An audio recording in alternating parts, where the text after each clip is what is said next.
Oui, donc bonjour, une vidéo concernant le coronavirus.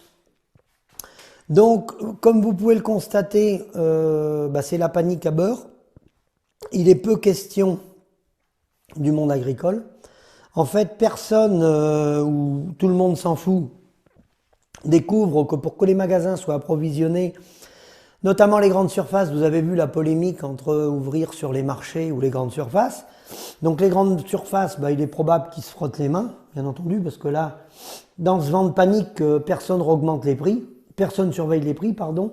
Ils peuvent augmenter les prix de 20%, je ne pense pas qu'ils le feront, mais je crois qu'ils peuvent l'augmenter de 20%, tout le monde s'en fout, tout le monde va remplir le caddie. Juste un petit détail, il semblerait que nos technocrates, ceux qui ont fait des grandes études, Bac plus 18, ils aient oublié que pour remplir les magasins, il faut qu'il y ait de la production.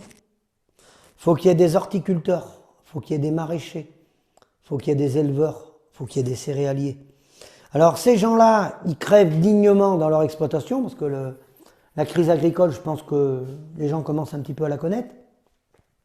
Donc l'agroalimentaire se remplit les fouilles depuis 30 ans, la grande distribution aussi. Bon, l'agroalimentaire, bien sûr, est en cogestion avec le syndicat, ça je vous l'ai déjà dit. Donc on va s'inquiéter des emplois dans l'agroalimentaire, mais les paysans qui se suicident, il y en a plus de 2 par jour dans les fermes, non, ça c'est pas... C'est hors sujet ça. Donc messieurs les technocrates qui avaient fait des grandes études, je peux vous dire qu'en termes d'incompétence, vous battez les records. Parce que quand je vois le niveau de panique au niveau de la France, pour se faire soigner aujourd'hui, si on a besoin d'un rendez-vous, pour aller se faire soigner, quand je vois la panique que c'est, et que nous, je vais parler moi, de ce que je connais bien, l'élevage, on est présent 365 jours par an. Nous, on les nourrit, nos animaux, hein. Grippe ou pas grippe, hein.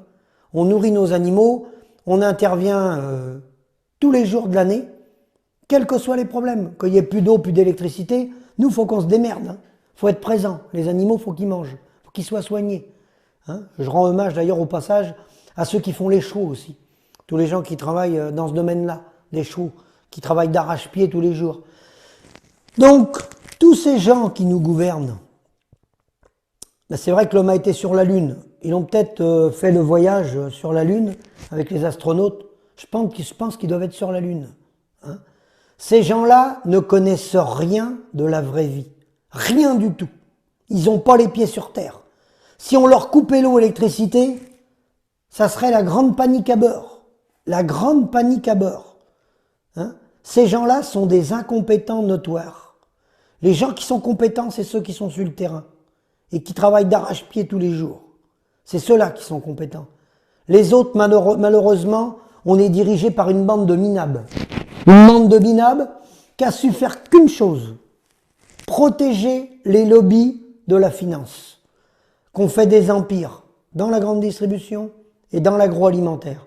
Et nous, c'est principalement l'agroalimentaire qui a tué le monde agricole. Plus encore que la grande distribution.